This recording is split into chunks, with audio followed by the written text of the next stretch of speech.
राजा सगर इक्ष्वाकु वंश के सबसे महान सम्राटों में से एक थे, जिन्होंने हर प्रकार की शस्त्र विद्या वन में रहकर सीखी, जिन्होंने शून्य से सृजन किया और उन्हीं के नाम पर समुद्र को सागर का नाम प्राप्त हुआ।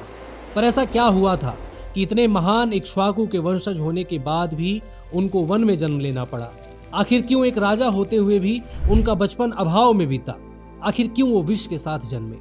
ब्रह्म पुराण में हमें इन प्रश्नों के जवाब मिलते हैं। सगर इस नाम का अर्थ है वह व्यक्ति जो विष के साथ जन्मा हो।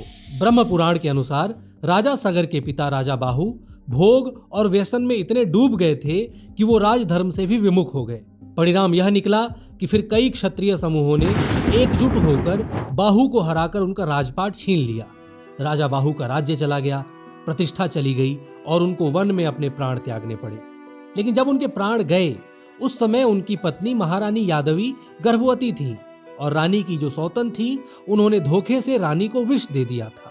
इसलिए पति की मृत्यु के समय गर्भवती महारानी यादवी पति की चिता के साथ सती होने जा रही थी। उस समय भृगुवंशी और वो मुनि ने महारानी यादवी की रक्षा की और उनके आश्रम में ही विष यानी गर के साथ सगर का जन्म हुआ। जन्म के समय सगर के पास न महल था, न राज्य था, न राजसी सुख था, लेकिन उनके पास थी तो केवल इक्ष्वाकु वंश की पराक्रम, धर्म और बुद्धिमता की विरासत।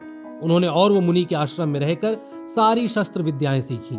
वहीं पर उन्होंने आग्नेय अस्त्र भी प्राप्त किया था। वर्षों की तपस्या के बाद सगर युद्ध के लिए तैयार हुए और अपने शत्रुओं का उन्होंने ऐसा विनाश किया कि उनके शत्रुओं को वशिष्ठ मुनि की शरण में जाकर प्राणों की भीख मांगनी पड़ी।